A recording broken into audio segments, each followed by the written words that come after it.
Ay mga kaibon, another bird, another day na naman tayo mga kaibon.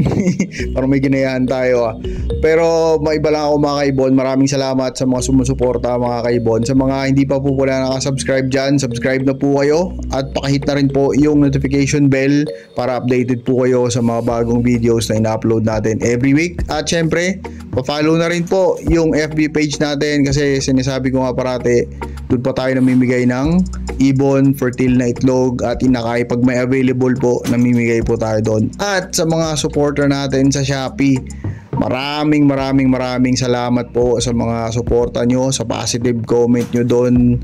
Na-appreciate po namin yun. Maraming salamat po mga kaibon.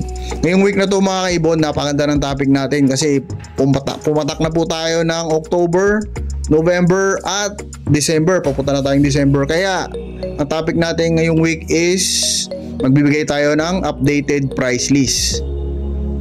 Okay mga kaibon?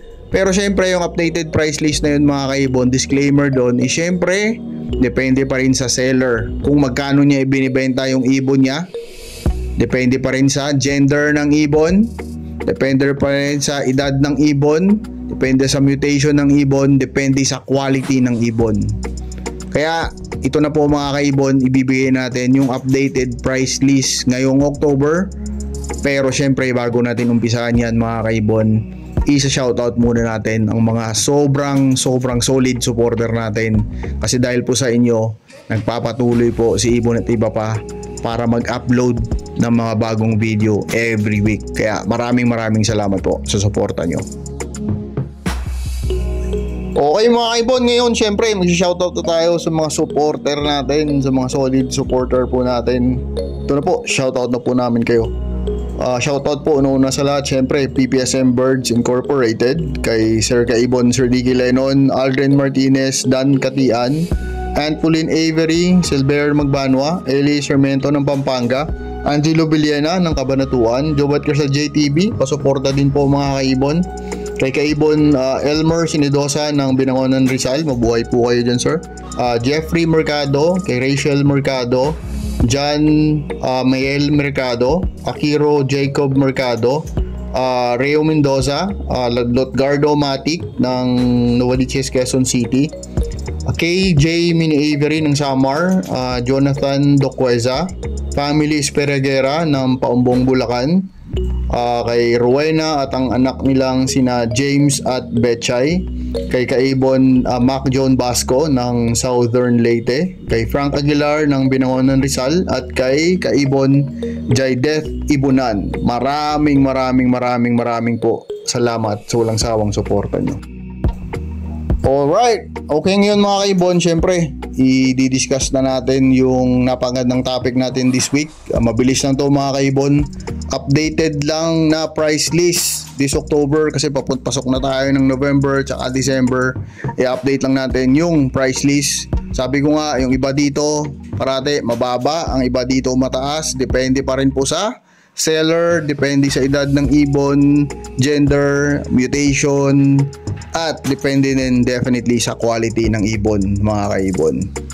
Pero tayo magbibigay lang tayo ng price list para meron tayong idea kung magkano ipunin natin, kung saan naglalaro ang presyo. Okay, umpisa na natin mga kaibon. Siyempre, unahin natin si Albino Opaline. Naglalaro pa rin ng presyo niyan ng 3,000 to 4,000. Lutino Opaline 3,000 to 5,000. Each po yun mga kaibon hindi pares.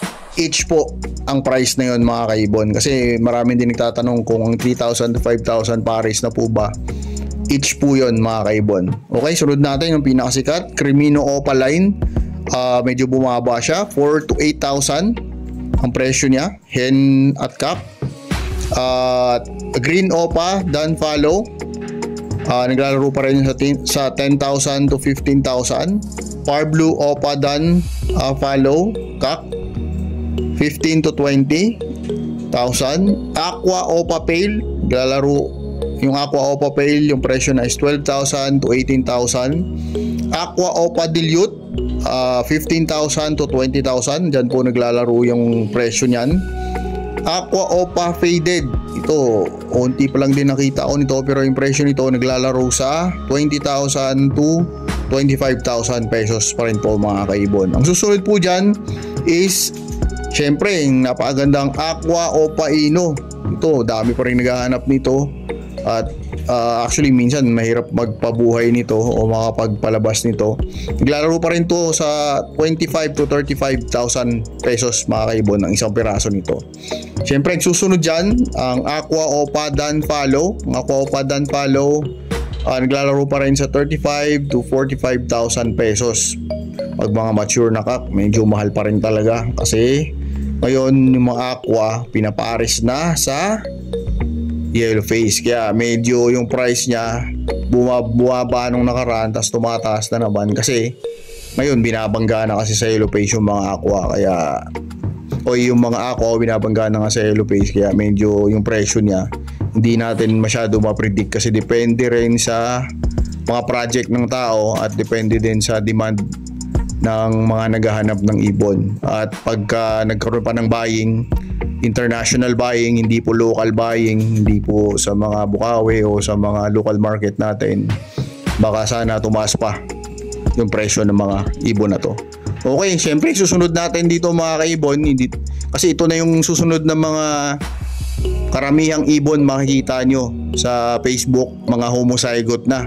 Kasi umpisa na po tayo pumasok sa mga homozygote na line or mutation kasi dami na ring binabangga yung back-to-back aqua. Pero to be honest, napakahirap po makapagpabuga ng homozygote kasi nasa 25% lang po kahit back-to-back aqua yung parisan nyo, 25% yung chance na makapagpalabas ka ng homozygote, kaya napakahirap lalo na pag pinaris mo red eye, grabe, napakahirap bumuhay.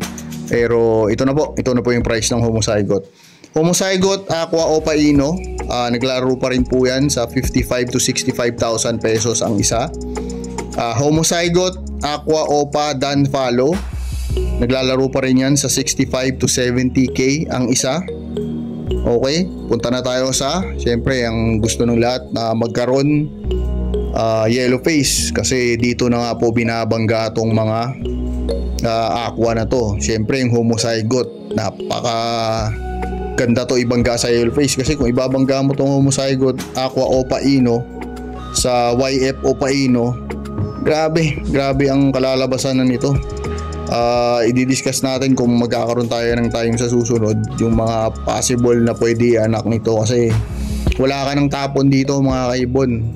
Ang pinakamababa ng anak mo na dito siguro ano na lang, Aqua Opa Ino, mga ganun na lang. Tapos magaganda na lahat, makapagpalabas ka na ng blue series na yellow face, green series, kumpleto na may karga na power blue, may karga na green series, kaya kumpleto na to pag ito yung binangga mo. Tsaka lahat ng anak nito, siyempre yung first clutch na magiging anak pa nito green, kasi nga kakainin ni YF Opa Ino yung homozygote Aqua Opa Ino. Pero depende kasi may ibang YF Opa Ino na malay natin may kargang blue, kasi kung may kargang blue syempre hindi na green lahat ilalabas, maglalabas na ng ibang mutation yun kasi may karga ng blue.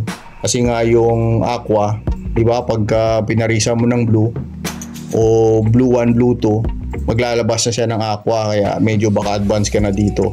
Maganda to i-discuss sa susunod. Pero yung presyuhan ng YF Opa Ino ngayon, naglalaro pa rin sa 150 to 200k mga kaibon. Grabe, mataas pa rin kasi nga ako nagsasabi sa inyo mga kaibon, napakahirap din pagpalabas nito at napakahirap din bumuhay ng ganitong mutation. Kaya kung magkakaroon pa ng buying nito, grabe ang taas pa ng presyo nito. Kasi last time, kwento ko lang saglit, may nagbenta nito 150 pinagagawan. Hindi yan biro mga kaibon 150k, pero marami pa rin kumukuha kasi nga may mga project na sila. Grabe na yung mga project natin ngayon. Kung makikita mo sa Facebook, magaganda na talaga yung mga ibon. Sana ang Pilipinas makapagpabuga ng bagong mutation para sumikat ulit yung Pilipinas, mga kaibon. Para sa ating lahat naman yun, mga kaibon. Hindi naman po pag may bagong mutation dito, hindi lang naman po para sa isang tao yun, mga kaibon. Para sa ating lahat yun, mga kaibon. Okay, at ang last but not the least, mga kaibon, siyempre yung YF OPA Dan Follow. Ang YF OPA Dan Follow, mahal pa rin, mataas pa rin kasi marami pa rin naghahanap. Ang presyuhan pa rin ito, mga kaibon, is 180 to 220,000 pa rin ang presyuhan ng isang piraso yan, mga kaibon. Pero kung hen, feeling ko mas mababa kasi nga, pero actually nabibreed naman talaga yung hen nito pag gulangin lang ng todo. Pero yung cock nito syempre magiging in demand kasi napakahirap magpalabas ng cock din dito sa Dan Follow, lalong lalo na sa pale faded. Napakahirap din makapagpalabas ng cock doon, mga kaibon.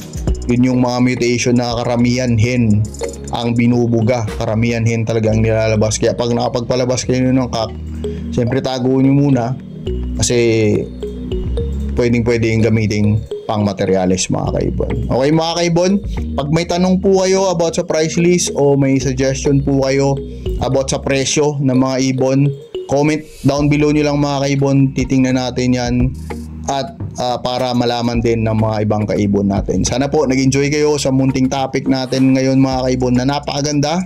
God bless po sa lahat ng mag-iibon. God bless po sa lahat ng pamilya nyo. God bless po sa lahat ng minamahal nyo sa buhay. Ibon at iba pa po. Maraming salamat. See you next time, mga kaibon. God bless.